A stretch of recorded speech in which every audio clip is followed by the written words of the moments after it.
ಒಳಿಕೆ ಒಂದು 4 ದಿವಸ ಚೆನ್ನಾಗಿದೆ ಅಷ್ಟೇ. ಫುಡ್ ಪಾಯ್ಸನ್ ಆಗಿ ಸುಮಾರು ಪ್ರಾಬ್ಲಮ್ ಇತ್ತು. ನಿನ್ನೆಯಿಂದ ಸ್ವಲ್ಪ ಹುಷಾರಾಗಿದ್ದೀನಿ. ಸಿನಿಮಾ ಕಟೌಟು ನೋಡಿಲ್ಲ, ಯಾರೂ ನೋಡಿಲ್ಲ. ಸಾಕಿ ಬೆಳೆಸಿದಂಥ ಮಗುನ ಒಂದು ಕಾರಲ್ಲಿ ಆಕ್ಸಿಡೆಂಟ್ ಆಯಿತು. ಹಿಂಗೆ ಇದೆಲ್ಲ ಅನ್ಕೋತೀವಿ, ಅಷ್ಟೊಂದು ಲಾರಿ ತಂದು ಹರಿದು ಸಮಾಧಾನ ಮೇಲೆ ಫಿನಿಶ್ ಮಾಡೋಕ್ಕವ್ರೆ. ಈಗ ನಾವೇನು ಹೇಳೋಕ್ಕಾಗಲ್ಲ, ಗೊತ್ತಿಲ್ಲ. ಈಗ ದೊಡ್ಡವ್ರು ಮೀಟ್ ಮಾಡಿ ಅವ್ರ ಆಶೀರ್ವಾದ ತಗೋಬೇಕು. ಏನಾಗಿದೆ ಏನು ಕಥೆ ಅದನ್ನು ನನಗೂ ಗೊತ್ತಿಲ್ಲ, ಹೊರಗಡೆ ಏನಾಗಿದೆ ಅಂತ. ಫಸ್ಟಿಗೆ ಹೋಗ್ಬೇಕು ಸರ್. ಈಗ ಸಿನಿಮಾ ರಿಲೀಸ್ ಹಿಂದಿನ ದಿನವೇ ನಿಮಗೆ ಈ ರೀತಿ ಒಂದು ಘಟನೆ ಎದುರಾಯಿತು, ರೇಪ್ ಅತ್ಯಾಚಾರ ಅನ್ನೋದು ನಿಮ್ಮ ಆಪ್ತರೆ ನಿಮ್ಮ ಜೊತೆಗಿದ್ದಂಥವ್ರೆ ಮಾಡಿದಾಗ ಏನು ಅದನ್ನು ಫೇಸ್ ಮಾಡಿದ್ದು ಸನ್ನಿವೇಶ ಆಗಿದೆ? ಸ್ಪೇಸ್ ಏನಿಲ್ಲ ಸರ್. ಈಗ ಅವರು ಏನು ಕಂಪ್ಲೇಂಟ್ ಕೊಟ್ಟಿದ್ದಾರೆ, ನಾವು ಏನೇನು ಮಾತಾಡಿದ್ದೀವಿ, ಅದು ಕಾನೂನು ಏನಿದೆ ಅದು ನಡೀತಾ ಇದೆ. ಅದಕ್ಕೆ ಏನಿದೆ ಕಾನೂನು ಅದು ತಲೆ ಬಾಗ್ತೀವಿ. ದೇವರು ನಾನು ಒಬ್ಬಿದ್ದಾನೆ ಮಾತಾಡೋಣ. ಇದೆಲ್ಲ ವಿಚಾರ ಒಂದು ಕಡೆ ಆದರೆ ಈ ಶಿವಣ್ಣ, ದರ್ಶನ್, ಧ್ರುವ ಅವ್ರ ಬಗ್ಗೆ ಮಾತಾಡೋದು ಆಡಿಯೋ ಎಲ್ಲೋ ನಿಮ್ಮ ಇಡೀ ಕರಿಯರ್ಗೆ ಕಲ್ಲಾಗ್ತದೆ ಅದು. ಸರ್, ನನಗೆ ವಾಸ್ತವ ಜನಕ್ಕೆ ಗೊತ್ತಾಗ್ತಿದೆ. ಈಗ ಪ್ಲ್ಯಾನಡ್ ಅನ್ನೋದು ನಾವು ದಡ್ರಲ್ಲ, ಎಲ್ಲರಿಗೂ ಜನಕ್ಕೆ ಗೊತ್ತಾಗ್ತಿದೆ. ಪ್ಲ್ಯಾನ್ ಈಗ ಒಂದು ರೇಪ್ ಅಂತ ಕೊಟ್ಟಾಗ ಅದಕ್ಕೆ ಜನಕ್ಕೆ ರಿಯಾಕ್ಟ್ ಮಾಡಿದಾಗ ಅದು ಎಲ್ಲಿ ಪಾಸಿಟಿವ್ ಆಗುತ್ತೋ, ಜನಕ್ಕೆ ಜನ ಬೇಕಾಗೇ ಬಂದವರು ಅಂತ ಜನ ಥಿಯೇಟ್ರಿಗೆ ಹೋಗಿ ಸ್ಟಾರ್ಟ್ ಆಗ್ತದೋ, ಅದಕ್ಕೆ ಆಡಿಯೋ ಇನ್ನೊಂದು ಅದ್ರ ಮೇಲೆ ಇನ್ನೂ ಬಿಗಿಯಾಗಿ ಒಂದು ಸ್ಟಿಕನ್ ಮಾಡ್ತಾರೆ. ಅಂದರೆ ನಿಲ್ಲಿಸ್ಬೇಕು, ಇದನ್ನು ಏನಾರ ಒಂದು ಮಾಡಬೇಕು ಅಂತ ಪ್ಲ್ಯಾನಡ್ ಅನ್ನೋದು ಗೊತ್ತಾಗ್ತಿದೆ. ಅದ್ರ ಬಗ್ಗೆ ನಾವೇನು ಹೇಳೋಂಗಿಲ್ಲ. ಮತ್ತು ಶಿವಣ್ಣವ್ರ ಬಗ್ಗೆ ನಾವು ಆ ಥರ ಹೇಳೋಂಗೆ ಇಲ್ಲ. ನಾವು ನಮ್ಮ ಇಂಡಸ್ಟ್ರಿಗೆ ಆಲದ ಮರ ಅವ್ರ ಬಗ್ಗೆ ನಾವು, ಯಾಕಂದ್ರೆ ಅಣ್ಣವ್ರು ನಮ್ಮಲ್ಲೂ ಫೋಟೋ ಇದೆ. ಶ್ರೀಕಂಠ ಮೂವಿಲಿ ಅವ್ರ ಜೊತೆ ಜೂನಿಯರ್ ಆರ್ಟಿಸ್ಟಾಗಿ ಕೆಲಸ ಮಾಡಿದ್ದೀನಿ, ಅವ್ರ ಫೋಟೋ ನಮ್ಮಲ್ಲೂ ಇದೆ. ಆಮೇಲೆ ಅವ್ರ ಬರ್ತ್ಡೇ ದಿವಸ ಇವತ್ತು ಚಂದ್ರಪಟ್ಟಣಕ್ಕೆ ಹೋಗಿ ಅಮ್ಮ ಆಶ್ರಮ ನಾಗಣ್ಣ ಅಂತಿದ್ದಾರೆ, ಅವ್ರ ಬರ್ತ್ಡೇ ದಿವಸ ಏನು ಮಾಡ್ತೀವಿ ನಾವು ಅಂತ ಸುಮ್ಮನೆ ನಾವು ಮೂರ್ತಿ ಸರ್ ಅಂತ ನಾವು ಇದ್ದೀವಿ, ನಾವು ಮಾಡ್ತೀವಿ. ಅವ್ರಿಗೆ ಆರೋಗ್ಯ ಇದಾದಾಗಲೂ ಕೂಡ ನಾವು ಪೂಜೆ ಮಾಡಿಸಿದ್ದೀವಿ.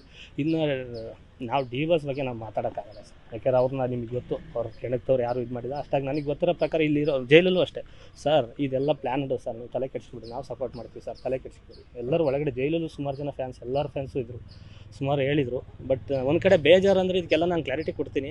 ಸಿನಿಮಾ 3 ವರ್ಷ ತುಂಬ ಸ್ಟ್ರಗಲ್ ಮಾಡಿರೋಂಥ ಸಿನಿಮಾ.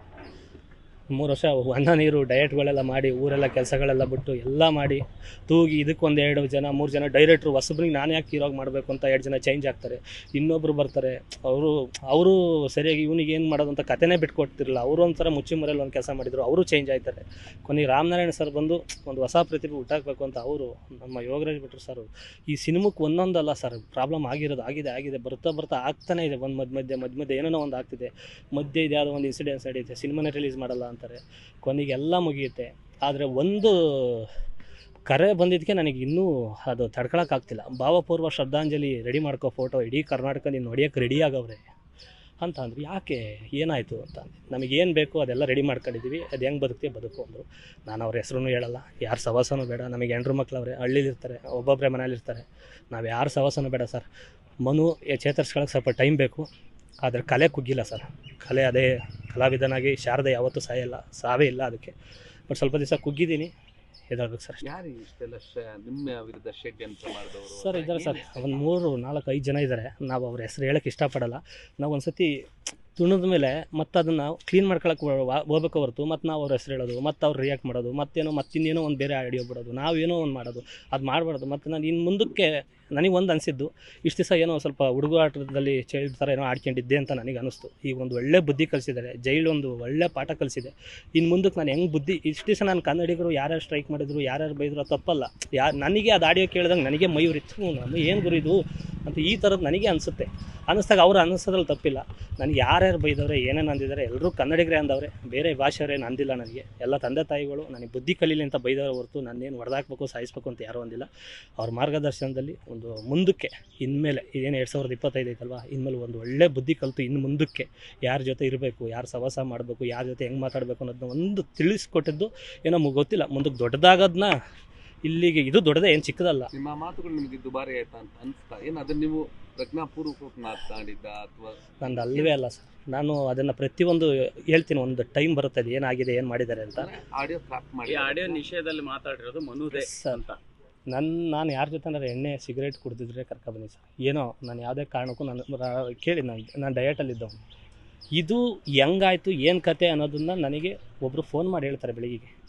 ಒಂದು ಆಡಿಯೋ ರೆಡಿ ಮಾಡಿದ್ದೀನಿ, 50,000 ಆಯಿತು. ಅದನ್ನು ಬಿಡಲ್ಲ ನಾನು, ಅದೊಂದು ಯಾವುದೋ ಆಡಿಯೋಗಳು ಬಿಡಲ್ಲ, ನಾನು ಪ್ರೂವ್ ಮಾಡ್ಕೊಳಕ್ಕೆ ಹೋಗಲ್ಲ. ಯಾಕೆಂದರೆ ಇವ್ನು ತಪ್ಪು ಮಾಡ್ಯವನೇ ಪ್ರೂವ್ ಮಾಡ್ಕೊಳಕ್ಕೆ ಬರ್ತಾವನೆ ಅಂತ ಅನಿಸುತ್ತೆ. ಈಗ ಏನು ದೊಡ್ಡವರಿಗೆ ಅಂದಿದ್ದೀನಿ ಅವ್ರ ಹತ್ರ ಹೋಗ್ತೀನಿ, ಇರೋ ಸತ್ಯ ಹೇಳ್ತೀನಿ ಅಣ್ಣ ಹಿಂಗೆಲ್ಲ ಮಾಡಿದ್ರು. ಯಾಕೆ ಜನಕ್ಕೆ ವಾಸ್ತವ ಗೊತ್ತಾಗ್ತಿದ್ದಲ್ಲ ಸರ್, ನಾವು ಸುಳ್ಳು ಹೇಳಂಗಿಲ್ಲ, ವಾಸ್ತವ ಗೊತ್ತಾಗ್ತಿದೆ. ಒಂದು ರೇಪ್ ಅಂತ, ಏನು ವಾಸ್ತವ ರೇಪ್ ಅಂತ ಆಡಿಯೋ ಅಲ್ವಾ ಸರ್ ಅಲ್ವೇ ಅಲ್ಲ. ನಾನು ಯಾವ ಸಮರ್ಸ್ಕೊಳ್ತೀರಿ? ನಾನು ಹೇಳ್ತೀನಿ ಸರ್ ದೊಡ್ಡವ್ರದ್ದೆಲ್ಲ ಮಿಮಿಕ್ರಿ ಮಾಡ್ತಾರೆ. ಈಗ ನನ್ನ ಹತ್ರ ದುಡ್ಡಿದ್ದು ಬ್ಯಾಕ್ಗ್ರೌಂಡ್ ಇದ್ದಿದ್ರೆ ಅದು ಆಡಿಯೋ ನಂದಲ್ಲ ಅಂದರೆ ಜನ ಒಪ್ಕೊಂತ ಇದ್ರು. ನಮ್ಮ ಹತ್ರ ಇಲ್ಲ ಸರ್. ಊರಲ್ಲಿ ಯಾವುದೋ 1 ಎಕರೆ ಜಮೀನು ಇಟ್ಕೊಂಡು ಶುಂಠಿ ಅಲೆಗಡೆ ಬೆಳ್ಕೊಂಡು ಅದ್ರ ಮೂಲಕ ಇಲ್ಲಿ ಯಾವುದೋ ಒಂದು ಕಲೆ ನಂಬ್ಕೊಂಡು ಎಲ್ಲರನ್ನೂ ಒಂದು ದೊಡ್ಡವ್ರ ಆಶೀರ್ವಾದ ತಗೊಂಡು, ಕುಲದಲ್ಲಿ ಕೀಳಿ ಯಾವುದೋ ಟೈಟ್ಲು ಶಿವಣ್ಣ ಅವ್ರದ್ದು ಅಂತ 50 ಸತಿ ಹೇಳಿದ್ದೀನಿ. ಅವ್ರು ಕೊಟ್ಟಿರೋಂಥ ಟೈಟ್ಲು, ಅಣ್ಣವ್ರ ಆಶೀರ್ವಾದ ಸಿಕ್ಕಿದೆ. ಇಷ್ಟೆಲ್ಲ ಹೇಳಿದವನು ಈ ಥರ ಓಕೆ ಧ್ರುವ ಸರ್ಜಾ ಸರ್ ನಮ್ಮ ಪೋಸ್ಟರ್ ಲಾಂಚ್ ಮಾಡ್ಯಾರ ಸರ್. ಯಾರಾದರೂ ಅದು ಗೊತ್ತಿಲ್ಲ ಏನೇನು ಮಾಡಿದ್ದಾರೆ ಅಂತ, ಬಟ್ ನನಗೆ ಅದೊಂದು ಹೇಳಿದ್ದು ನನಗೆ ಇನ್ನೂ ಕಿವಿಲಿ ಗುಯ್ ಅಂತಿದೆ. ಬೆಳಿಗ್ಗೆ ಫೋನ್ ಮಾಡಿ ನಮಗೆ ಏನು ಮಾಡಬೇಕು 2 ಥರ ಪ್ಲ್ಯಾನ್ ಆಗಿದೆ, ನೀನು ರೇಪ್ ಅನ್ನೋದ್ರಲ್ಲಿ ಏನಾದರೂ ಬದುಕ್ಸ್ಕೊಂಡ್ರೆ ಇನ್ನೊಂದು ನಾವು ರೆಡಿ ಮಾಡಿದ್ದೀವಿ, ಅದು ಹೆಂಗೆ ನೋಡೋಣ ಅಂತ ಅಂದರು. ಅದು ಯಾರು ಜೈಲಿಗೆ ಬಂದ್ಮೇಲೆ ಆಡಿಯೋ ಬಂದಿದ್ದು? ಹ್ಞೂ ಸರ್ ಅದೇ. ಹಾಗಾದ್ರೆ ನಿಮ್ಗೆ ಜೈಲಿಗೆ ಬಂದ್ಮೇಲೆ ಫೋನ್ ಮಾಡಿದ್ರಾ? ಇಲ್ಲ ಮುಂಚೆನೇ ಒಂದು ಹೇಳಿದ್ರು, ಹಿಂಟ್ ಕೊಟ್ಟಿದ್ರು 3 ಜನ. ನಾನು ಇಷ್ಟೆಲ್ಲ ಯಾಕೆ ಮಾಡ್ತಿದ್ರು, ಅದೇನು ಆಡಿಯೋ ಏನು ಕೊಡಿ ಹೋಗ್ಲಿ, ನಿಮ್ಗೆ ಏನು ದುಡ್ಡು ಬೇಕಾ ಹೇಳಿ, ಏನೋ ಒಂದು ಮಾಡ್ಸೋಣ ಪ್ಲೀಸ್, ಹಿಂಗೆ ಯಾಕೆ ನನ್ನ ಜೀವನ ಹಾಳು ಮಾಡ್ತೀರಾ ಪ್ಲೀಸ್ ಅಂತ. ಅದು ಏನಾನ ಬೇರೆ ಆಯಿತು ನನಗೆ. ಸರ್ ನೀವು ನಂಬಲ್ಲ, ಈ ಸಿನಿಮಾದಲ್ಲಿ ನೀವು ಪ್ರಮೋಷನ್ ಮುಗಿಸ್ಕೊಂಬರ್ತೀನಿ, ಕುಣಿಗಾಲಲ್ಲಿ ಮೊಟ್ಟೆ ಹೊಡಿತಾರೆ 4. ನಾನು ಎಲ್ಲೂ ಪ್ರಸ್ತಾಪ ಮಾಡಿಲ್ಲ. ಮೊಟ್ಟೆ ಹೊಡಿತಾರೆ, ಅದು ಸುಮ್ಮನೆ ಅದೇ. ನಾನು ಟರ್ನ್ ಹೊಡ್ಕೊಂಡು ಕುಣಿಗಲ್ಲಿ ಏನು ಬರುತ್ತೆ ಮಾಡಿರೋಡಲ್ಲಿ ಹೆವಿ 140 ಹೊಡ್ಕೊಂಡು ಹೊಂಟೆ. ನಾನು ಅದು ಸುಮ್ಮನೆ ಅದೇ, ನಾನು ಏನೂ ಮಾತಾಡಿಲ್ಲ. ಅದು ಮಗು ನಾನು ಯಾವುದೂ ಹೇಳ್ಕೊಂಡಿಲ್ಲ ಸರ್. ಇದೆಲ್ಲ ಏನೋ ಒಂದು ದೊಡ್ಡ ಗೊತ್ತಿಲ್ಲ ಸರ್. ಏನು ಪ್ರಮೋಷನ್ ನೋಡಿ, ಹಾಸನದಲ್ಲಿ ಪ್ರಮೋಷನ್ ಮಾಡಿದೆ, ಬಸ್ ಸ್ಟ್ಯಾಂಡಲ್ಲಿ ಮಾತಾಡ್ತೀನಿ. ಪಾಪ ಪೊಲೀಸ್ನವ್ರೇನೋ ನಮಗೆಲ್ಲ ಸಹಕಾರ ನೀಡಿದ್ರಿಂದ ಫೋನ್ ಮಾಡಿದರು, ಮನು ನಿಮ್ಮ ಟೀಮ್ ಅವರೇ ನಿನ್ನ ಜೊತೆ ಬೆಳೆದಂಥವ್ರು ನನಗೆ ಫೋನ್ ಮಾಡಿ ಬಸ್ ಸ್ಟ್ಯಾಂಡ್ ಮೈಕ್ ಹೆಂಗೆ ತಗೊಂಡ ಅಂತ ಕಂಪ್ಲೇಂಟ್ ಮಾಡಿ ಅಂತ ಫೋನ್ ಮಾಡಿದ್ರು. ಮನು ಪಾಪ ನೀನು ಅಂಥವನ್ನೆಲ್ಲ ಮಾತಾಡಿದ್ದೆ ನಿಮ್ಮ ಸಿನಿಮಾಕ್ಕೆ ಅಂತ ಅವ್ರು ಅಲ್ಲೊಂದು ಕಂಪ್ಲೇಂಟ್ ಆಯಿತು.